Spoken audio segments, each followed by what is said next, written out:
Wonderful, thank you. Okay.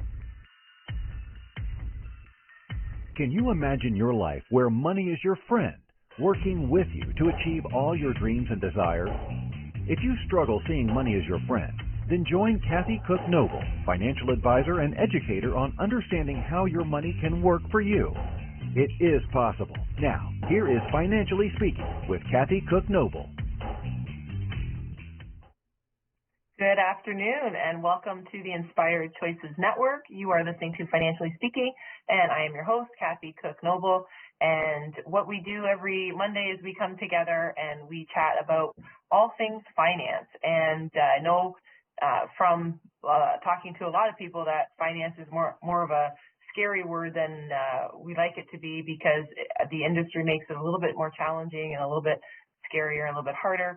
But what we do here on the Financially Speaking specifically, but the Inspired Choices Network, is we look to make life easier, more understandable, less stressful, take out some of the scary complexities of life, and work together to have that holistic, healthy perspective and be able to move on and be our very best selves.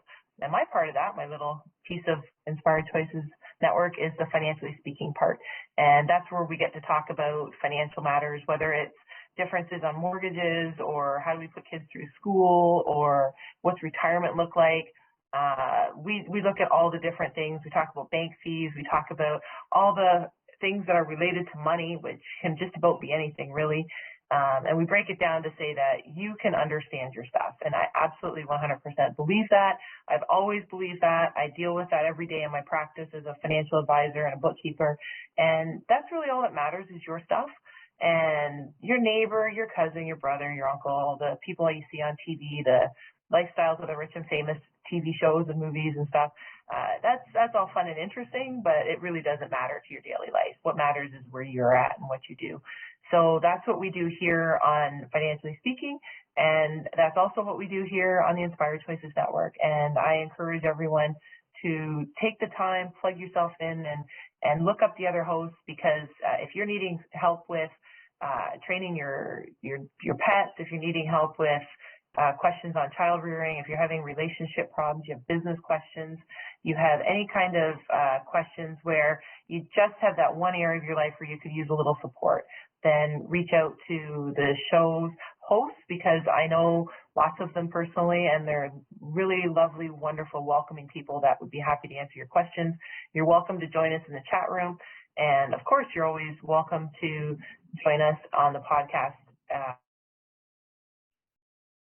This is a little reminder, also a very exciting new reminder, because it's fairly new, but we actually have an app now for the Inspired Choices Network, and I would encourage you to download it in Apple or Android. It's absolutely free, so there's no reason you can't download it. It's absolutely free, and you can watch the shows whenever you want. You can listen live, you can join us in the chat room right from the app, or you can just listen to it in the playback after.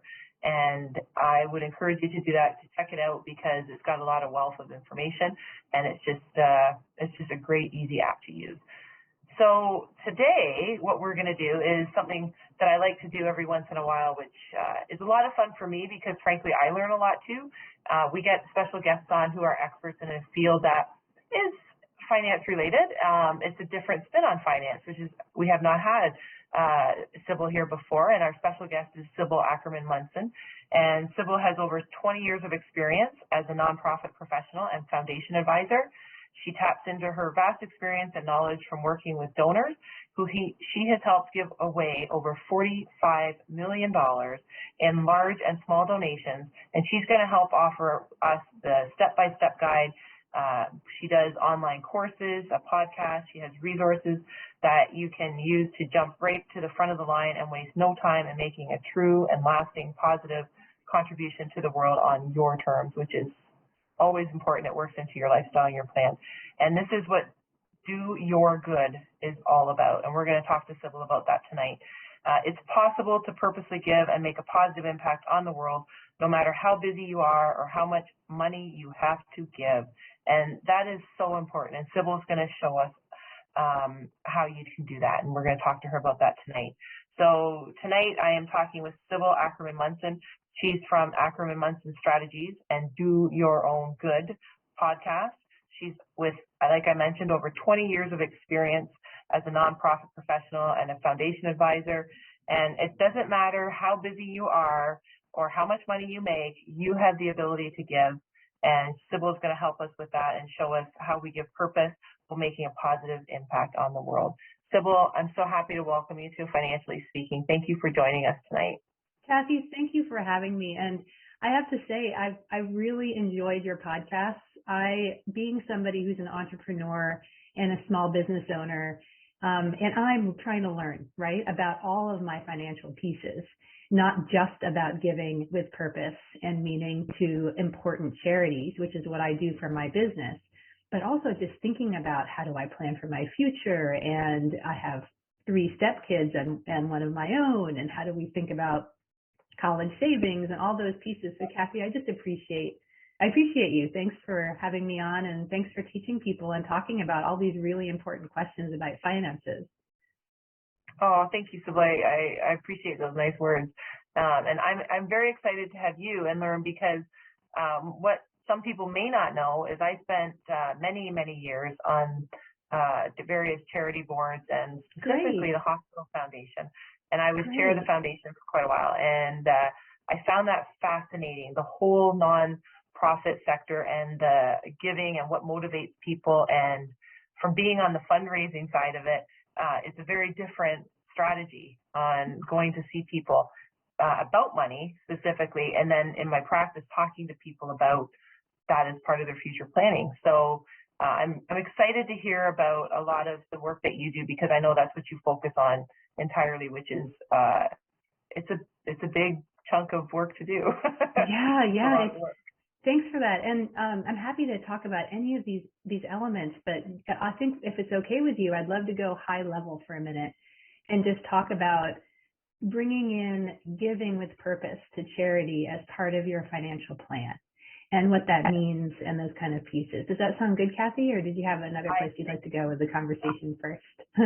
Oh, I think that's perfect. Actually, I love that, and I was thinking we start there and really share how you got in, if you want, and started your business and all that. I think that'd be wonderful. I love hearing those stories. So good, yeah, great. Well, first I'll start just talking to you about who I am. I think maybe your listeners want to know that first, and then let's get into some of these high level key things. How can you give money purposely and with meaning? And what are some key steps you want to take there so you can have it as part of your financial plan, instead of at the end of after you do all the other priorities. I'm sure that everybody who's listening to this really does want to make a difference in the world and have a legacy there. So first, how did I get involved with philanthropy and giving? I worked as a nonprofit professional for many years, and I raised money. And then one day, one of the folks that was a donor of my work, he pulled me aside and he said, I no longer want to be manage my foundation day to day. I want to be a trustee still. But he asked if I'd run his foundation. And I said, you're kidding me. I'd love to. Giving away money, that would be so much fun.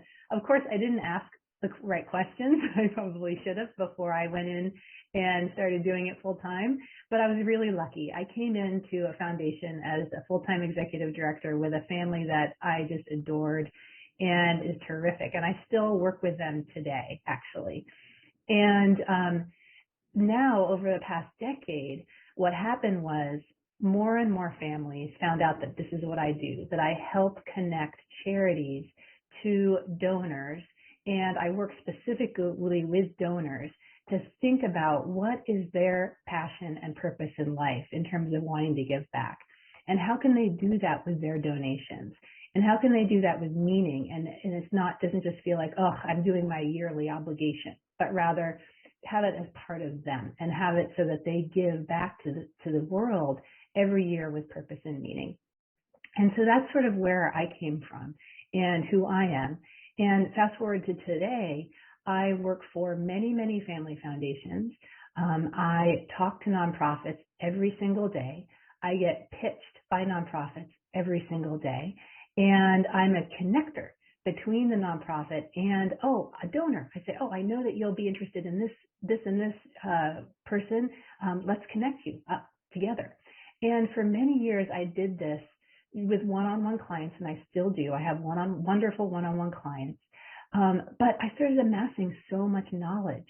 And I said, it's just not fair for me and others who are sort of these intermediaries working behind the scenes to keep all this stuff locked up. There's some really important information I think donors need to know that I'm seeing. I see themes, I see strategies, I see things that are working. And I also see places where you as a donor are leaving money on the table or wasting money, and you don't even know it because you're not giving money away in a way that's actually effective. So that's why I'm sort of on my soapbox now, and I'm creating right now online courses and special mini courses, and I also have a weekly podcast, really to talk about the art of giving and the art of giving well, and the ability to make a difference. So I have some great little nuggets I'd love to talk to you about and talk with your listeners about, just sort of food for thought right now. But Kathy, let me know where you want me to go with the conversation, because just so happy to be here and talk about this stuff. No, I think that you're right on, Sybil, and I love hearing about the stories of people giving and how you got them, how you connect them. I think we'll talk, if it's all right, we'll talk about the different types of donors that you come across and see in different categories where people might identify themselves.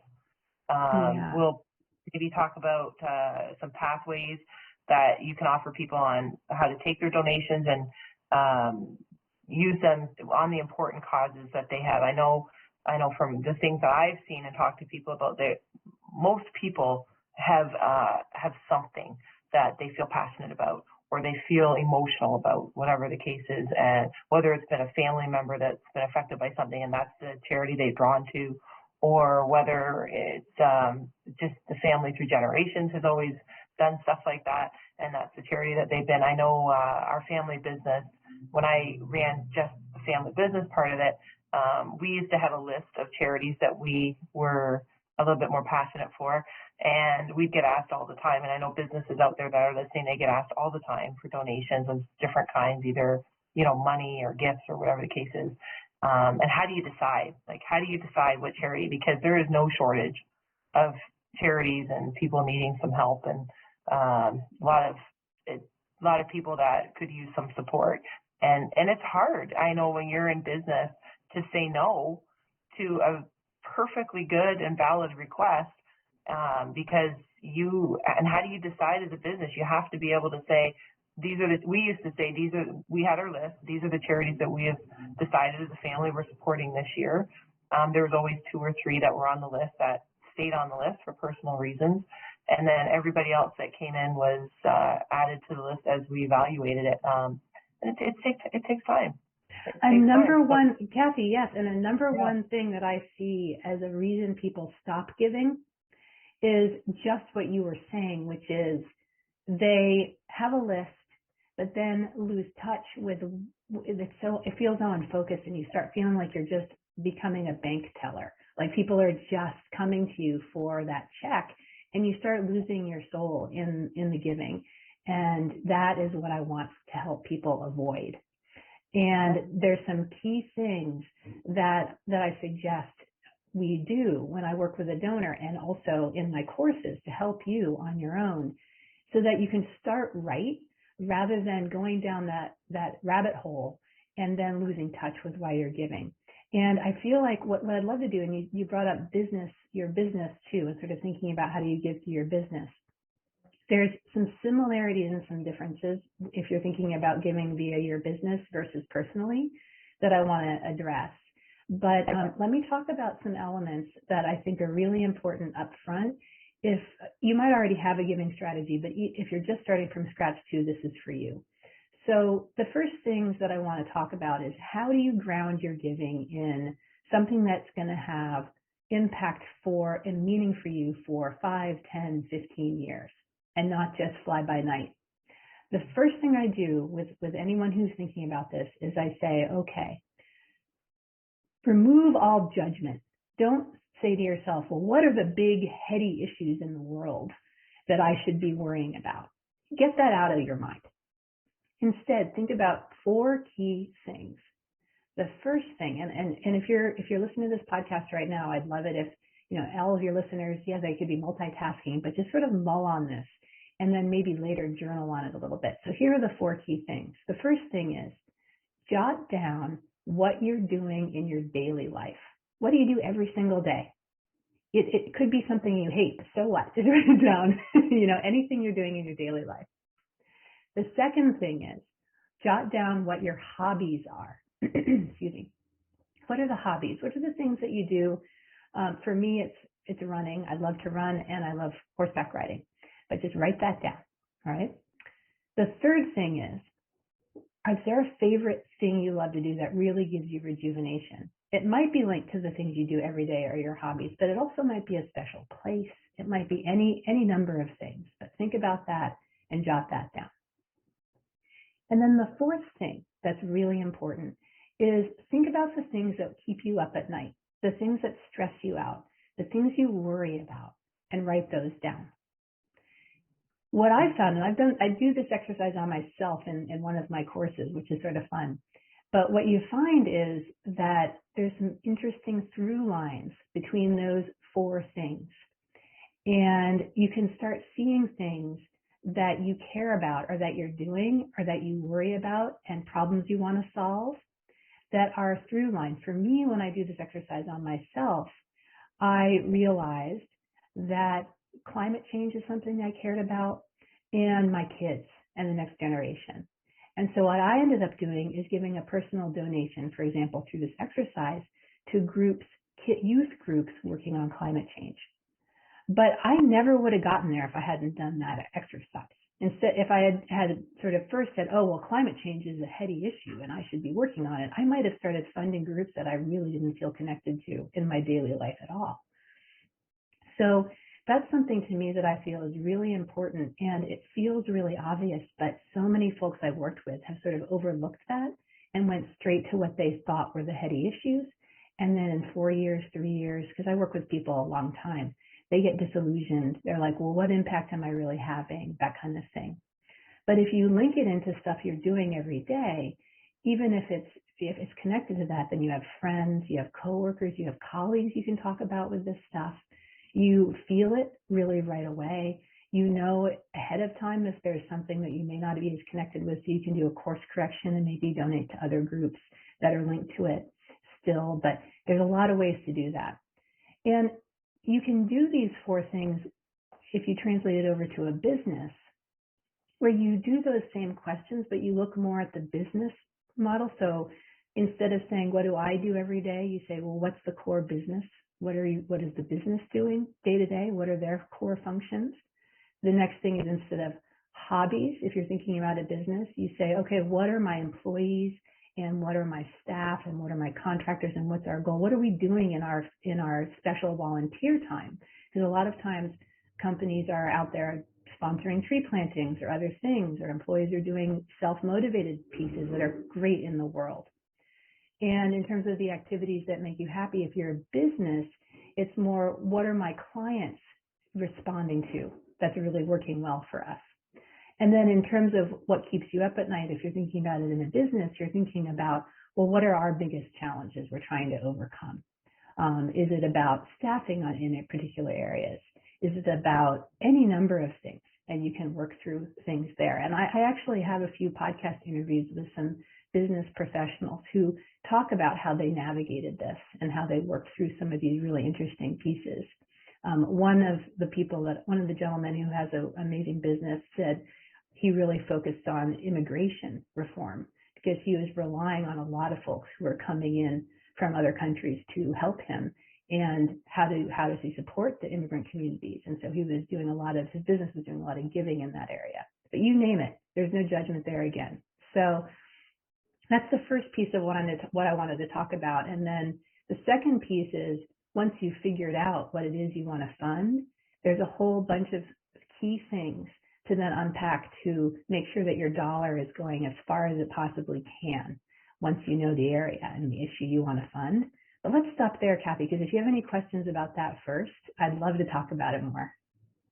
Actually, that's perfect because we have to take our first break. Oh, great. So we're going to take our first break of the night, and then we're going to come back. We have Sybil with us all night, Yay. So please, yeah, absolutely join us.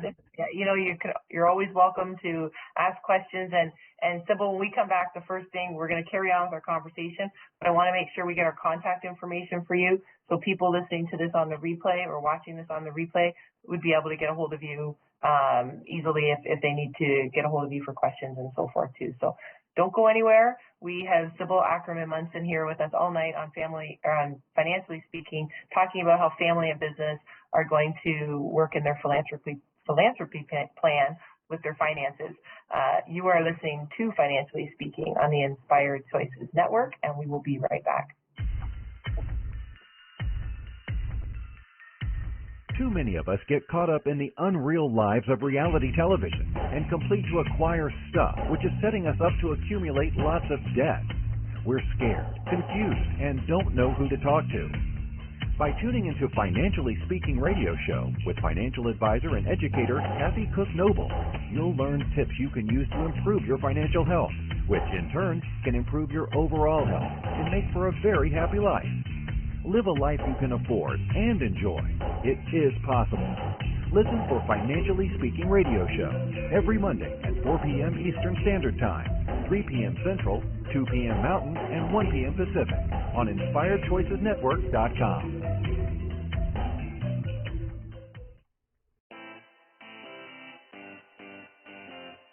Are you a subject matter expert? Are you here to share your expertise with an audience waiting to hear from you in only the way you can deliver? Are you ready to have your voice amplified across the airwaves? Inspired Choices Network has a global radio platform streaming to millions of people across the world. Professionally produced and supported by an accomplished team every step of the way, you can broadcast from anywhere in the world, knowing your voice matters, and we ensure it is delivered with ease and efficiency. Eager to hear your message, the world awaits. Contact us today to become an Inspired Choices Network radio host. Email becomeahost@inspiredchoicesnetwork.com. This is the Financially Speaking Show with financial advisor and educator Kathy Cook Noble. To participate in the program, join our live studio audience in our chat room at inspiredchoicesnetwork.com. You can also make the choice to ask or comment by email by sending to Kathy@bookkeepplus.ca. Now back to the program. Welcome back, everyone. You are listening to Financially Speaking on the Inspired Choices Network. I am your host, Kathy Cook Noble, and our special guest tonight is Sybil Ackerman-Munson. And we have been talking to Sybil about the way in which people really plan on their philanthropy, because a lot of the times, and Sybil mentioned it earlier, that a lot of times people, and I know from my experience, that you get a request and you either write a check or give a gift or do whatever, and you don't really have any connection there, and you frankly don't even remember. And then the next time it comes around, you may or may not do anything, and that's, I find from being on the charities, boards and stuff, that's part of the successful charities, is they help you make the connection. And that's where Sybil comes in, because she's really the connector between the two bodies, where she helps the individual make sure that they're aligned with the charity, and then she helps connect them with the charity that makes sense. And obviously the financial part, where I can't help but focus on, where it's, maximizing the return and maximizing the good for the charity, which is always the best part when you can do both of those. And just before we went to break, Sybil was sharing with us some of the 4 strategies that you want to think about, and things to jot down to start to think about how you are in your daily life, and how to connect what really speaks to you, so that you can have a meaningful relationship with your money and with your charity that you're working with. And Sybil helps with that. So Sybil, just before we went to break, you had just started talking to us about some of these strategies, and it would be great to hear some more. And also, I know you have some 3 distinct categories of donors that it would be nice. We'll talk about that maybe as you carry on a little bit, if that's all right. So yeah. Kathy, let's go there. But before we go there, yeah. I was thinking a lot during the break about how I wanted to emphasize for your listeners that you can give with impact even if you don't have a lot of time or subject matter expertise in the issue you're giving to. So if you've done the exercise we talk about where you're thinking about those 4 key things where you're thinking about your daily life, what you do, your hobbies, your special places, or things you care about, and then the things that you stress about, like that you worry about, that you'd love to have rectified, and you sort of figure out what your giving strategy is, and you jot that down, and then you find a few nonprofits you want to fund there because it's part of your budget. You can do that. Then you can be happy with the knowledge that you're doing good in the world, and you can go on with your daily life.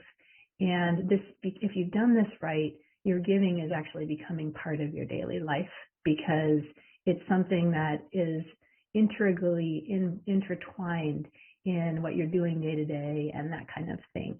But at the same time, it doesn't have to be overwhelming because you've made your decision, you've jotted it down, and then what I always recommend is that you write this down and you put it in an envelope and you pack it away in a drawer or something like that. And then about a year later, you open it up and you look at it and you say, well, what did I write down and what did I care about here? And maybe it's a little different this year, or maybe I want to tweak it a little bit this year. But it doesn't have to be a huge process for you. If you want it to be, you can. You can hire someone like me and make it all big and multifaceted, but you don't have to, is all I wanted to say about that part. But so let's go on to the next phase of the conversation, which is now you've done that valuable work to figure out what it is you care about and what you want to fund. And that's so great. Hats off to you, right?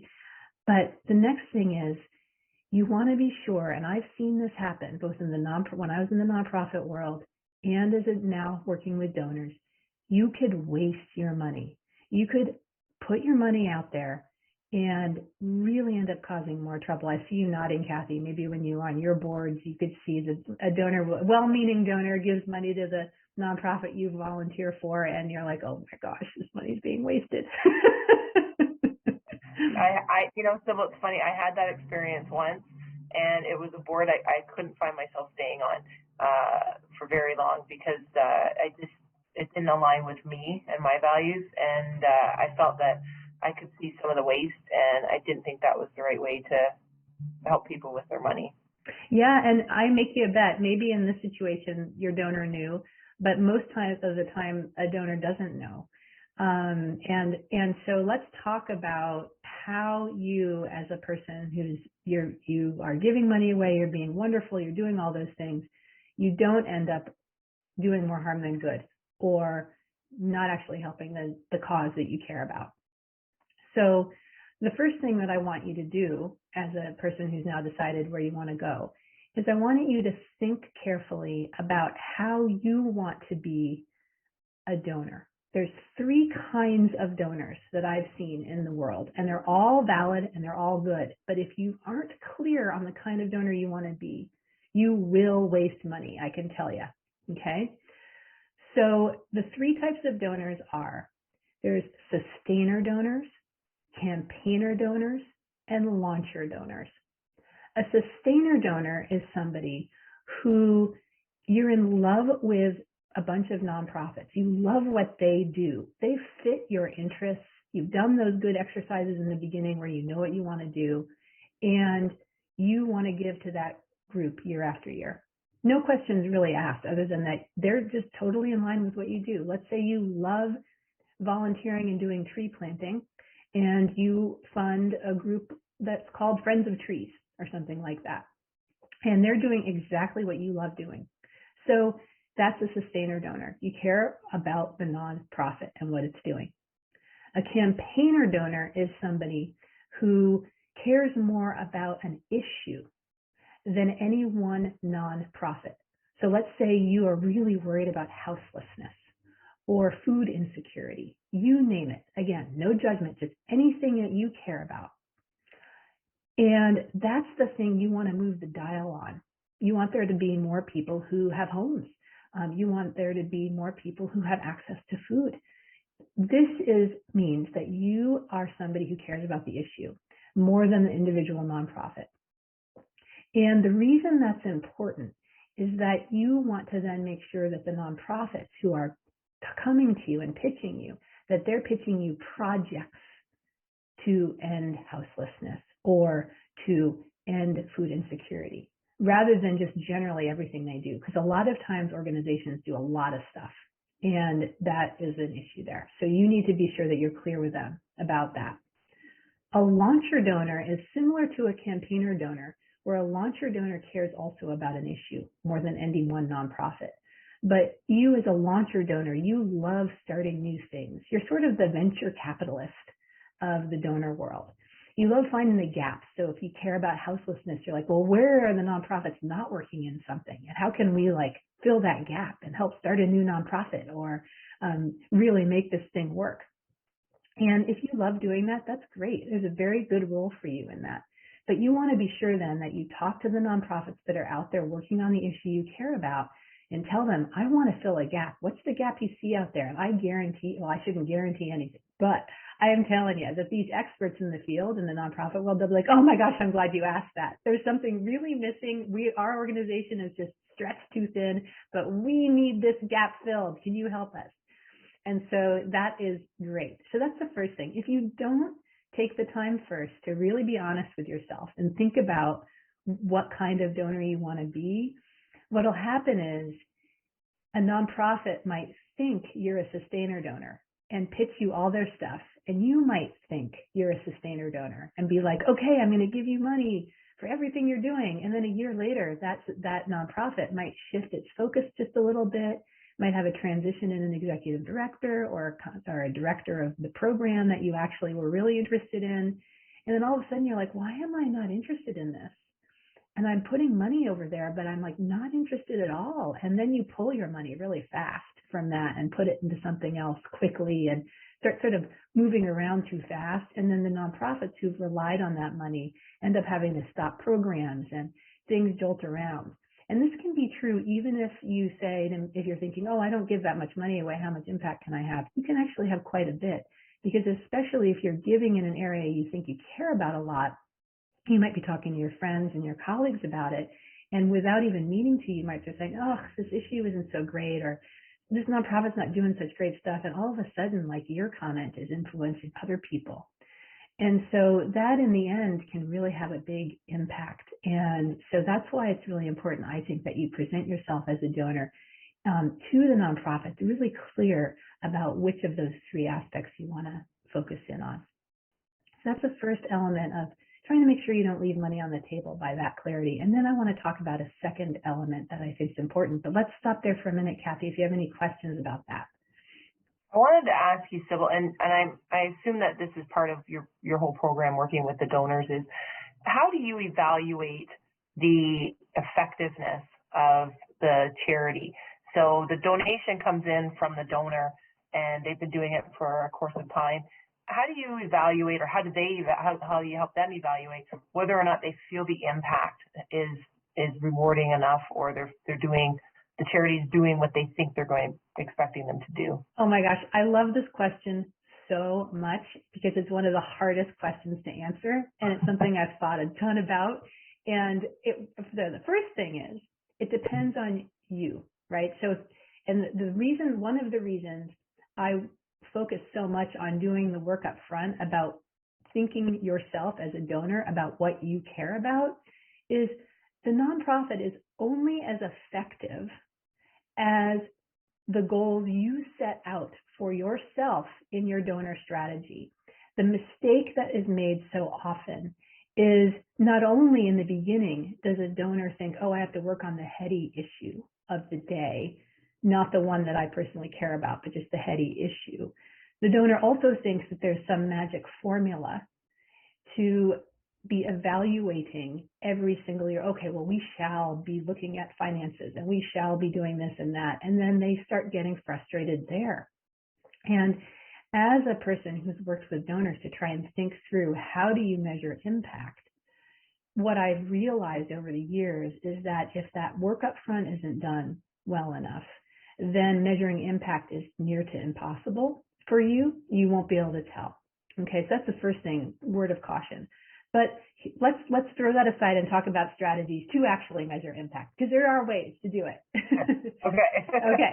So the first thing is, if you don't have a big, a fancy foundation or anything, but you're trying to give money away, and that's probably most people in the world, you want to be effective.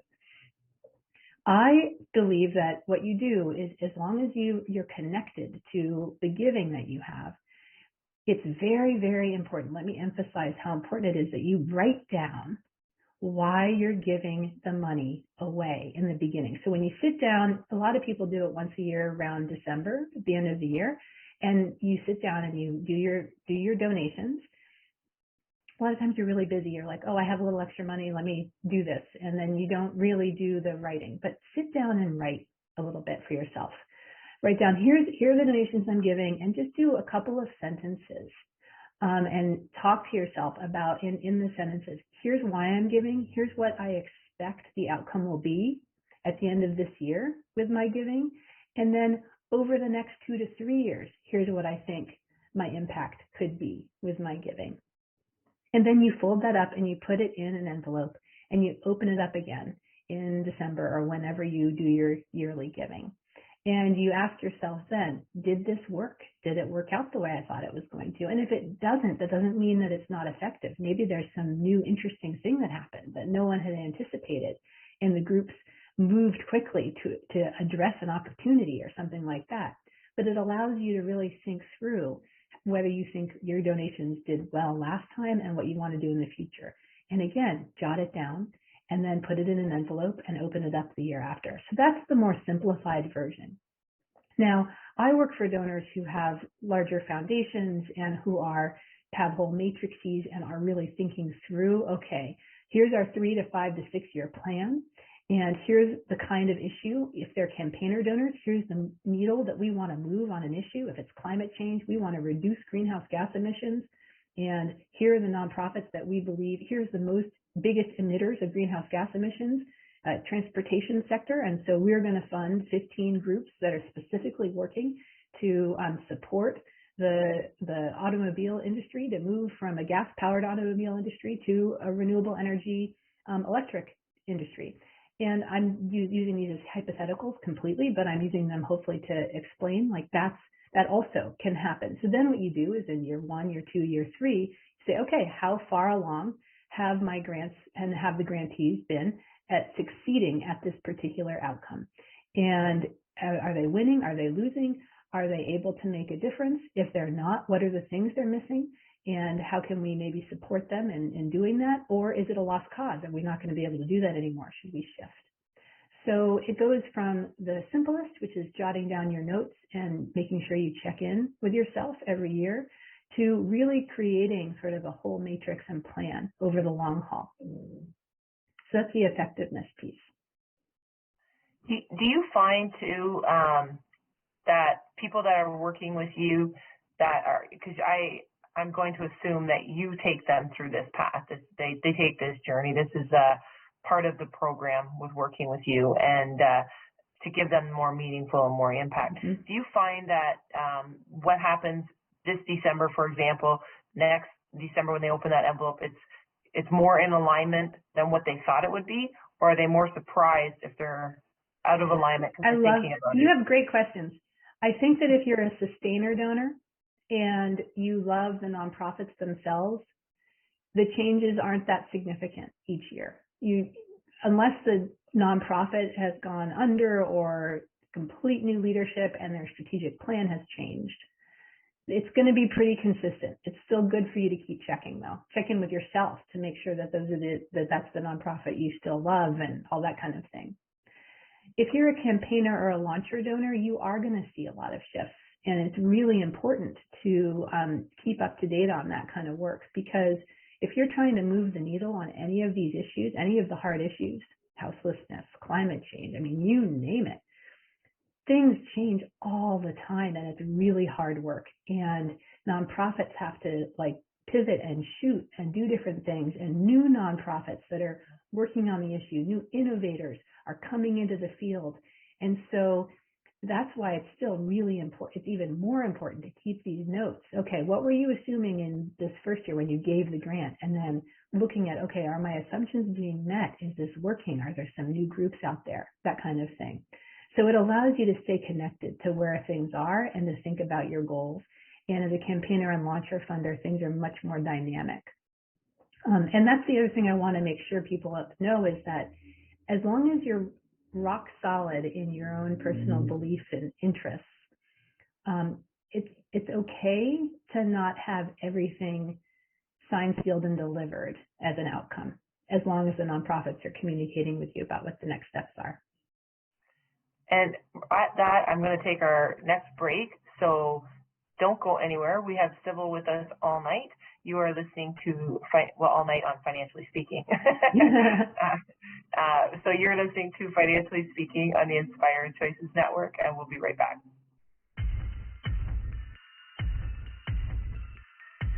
Too many of us get caught up in the unreal lives of reality television and complete to acquire stuff, which is setting us up to accumulate lots of debt.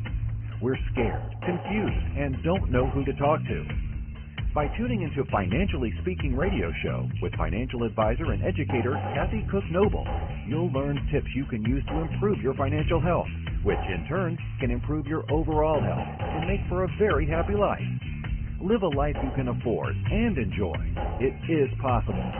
Listen for Financially Speaking radio show every Monday at 4 p.m. Eastern Standard Time, 3 p.m. Central, 2 p.m. Mountain, and 1 p.m. Pacific on InspiredChoicesNetwork.com.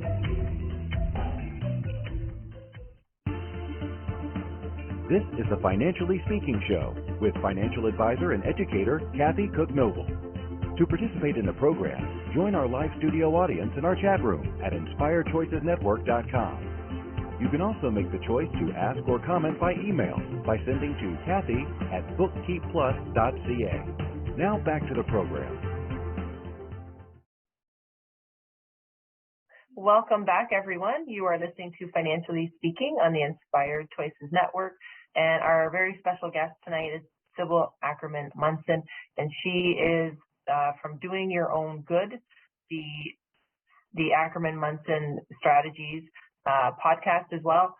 We've been talking about how donors really align themselves with the charity that they're looking at, and Sybil is the key player and the connector between how to get people on board with the right charity, but more importantly, to figure out what is important to them, because as we've talked about, that does have a huge impact. And I can tell you on the financial planning side, if you aren't resonating with what you're doing, it's harder to be committed to it. And I know even in investing, there are certain things that people do not want to invest in, and there are certain things that people are very passionate about investing in, and that's where we have to make sure that it's a good investment and it's also good for their soul. And that's very important, because money is just a part of who you are, a part of your life. I know we all need it for certain things. There's always a debate about how much you need and when and where and how, but for the most part, everyone has a certain amount of money that they need for certain things that they want to do. And there are people that I have dealt with that are very, very passionate about solving a particular issue, who are very passionate about supporting certain charities and donating, and they're the ones that those charities know to call right away, because if something comes up, they're the ones that are going to be right on board with it. And I love that there's someone out there like Sybil that can help them really put it all in perspective. So Sybil, just before we went to break, we were talking about the different strategies that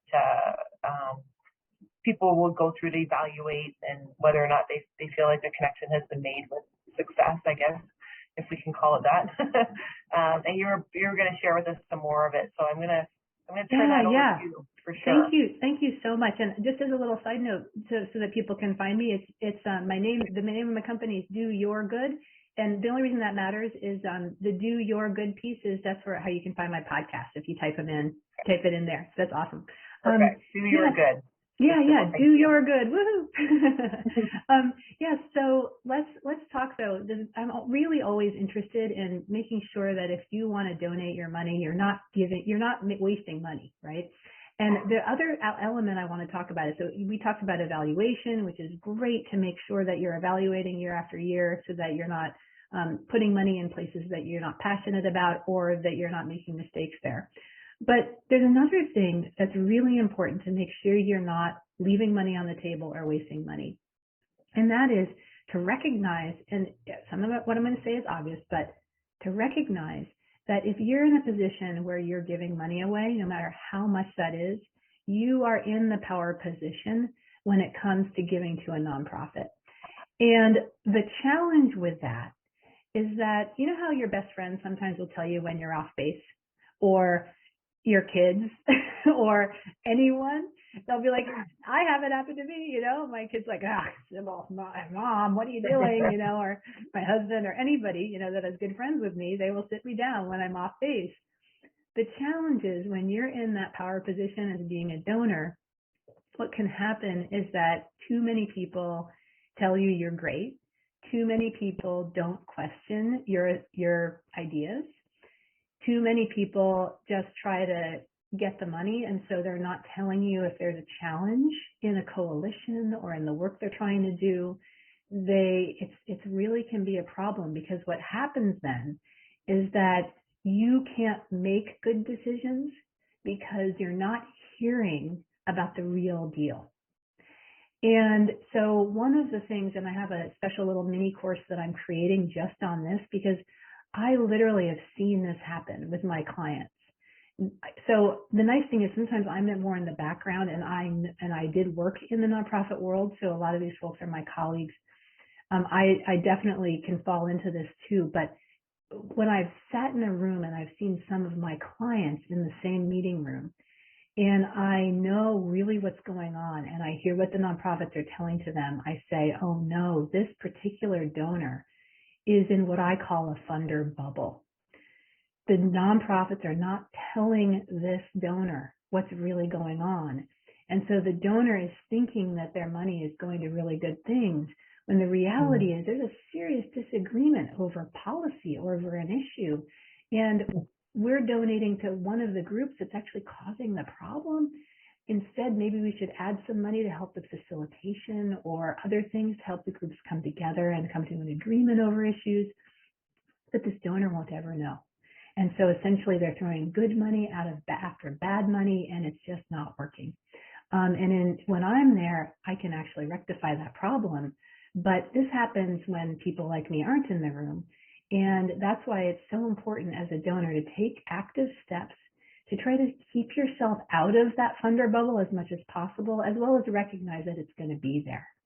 And so in my observation, I found that there's sort of four, I'm like, love the number four key things you can do to try and keep yourself out of that funder bubble. And I'd love to talk about that with you right now, Kathy, unless you had questions for me on. No, I was hoping you would. No, that's perfect. Please. Yeah. Yeah. And I love the things I talk about. Again, they can feel really obvious, but when you put them all together, it's not as obvious when you're just in your daily life. So the four things that you really need to do to make sure that you're not throwing bad money away here, but really making a difference in the world, is first, put yourself in situations where people don't think of you as a funder, but they're like volunteer positions where the nonprofits or other folks in the community will be feeling like they need to push back on you. Let me use a personal example. I was on the Oregon Board of Forestry as a volunteer for 8 years. I can tell you, and the Board of Forestry regulates private forest practices in Oregon. That is a very intense place. I can tell you, nonprofits, timber industry, agency folks, they did not think of me as a funder there. I was in the trenches, and it was really good for me because I was pushed on and people weren't agreeing with me, and it made me remember that not everything is wonderful and happy. People disagree, and that was really helpful. The next thing is listen. Number 2, listen. So when you go in a room as a funder, the biggest mistake I see donors do is they go in and they say things first. So they say, I read a book about this issue. I'm really worried about it. What are you going to do about it? Here are the key things I see as need to happen, right? And that sets the tone too quickly. And so then the nonprofits will try to just talk about that issue rather than what they really think is important. So on the one hand, I think you need to be clear with the nonprofits about whether you're a sustainer, campaigner, or launcher donor. But that's different from coming in and saying, I have it all figured out. You tell me how to make it work. Because I guarantee you don't. The nonprofits know more about the issue than you do, even if you've worked in that field for years, because if you're coming in as a donor, you have that power position where you just aren't hearing all the stuff. So they know. So listen, that's number 2. And number 3 is acknowledge your own imperfections. It's totally great to do that, because what can happen sometimes as a donor is that you end up, if you're somebody that's, even no matter how much money you're giving away, you can end up being sort of more of an editor than a creator. And that's great, that's fine. But to remember, if you're an editor, it's always easy to find mistakes when you're editing. It's harder to create the mistakes. It's harder to be in the weeds. And so it's really, really good, though, if you do see a mistake or something you feel is a mistake or a problem with a campaign, if you're a campaigner donor, that instead of coming right in and saying that, you can say, hey, I've done this and this and this in my own life, and I see that maybe this might be happening with you all. Can you tell me about what's going on there? And that really does allow the nonprofit to open up in a way that they probably never would have if you say, I see you spelled this thing wrong, or I noticed in your budget note that you say XYZ. Can you explain that, please? That doesn't work as well as sort of the more coming in as acknowledging your imperfections. And then the last piece, the 4th piece, is build trust by holding confidences. So it's, as a funder, you do end up hearing a lot of things. You're sort of 10,000 feet high up in the air on things, and you'll hear a lot of things.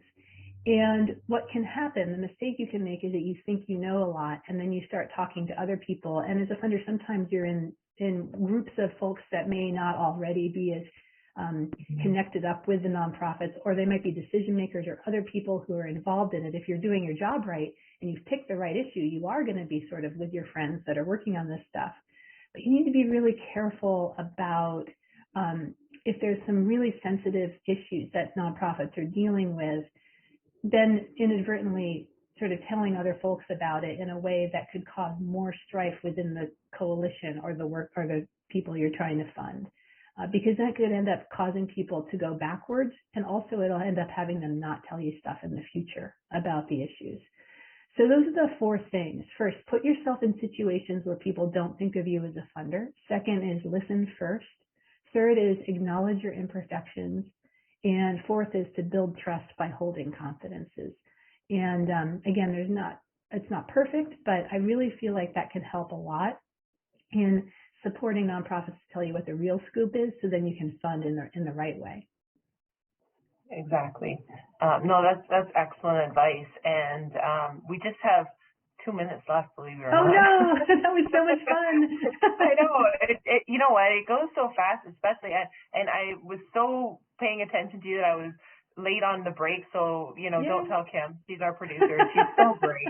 She was giving me, I was getting the version of the kick under the table, digitally. Oh, funny. Yeah, that's great. It's great. I was paying attention. So Kathy, I want to make sure folks know that, I'm on Instagram and on Facebook. So the @ sign, I'm so old, I say @ sign, do your good, all one word.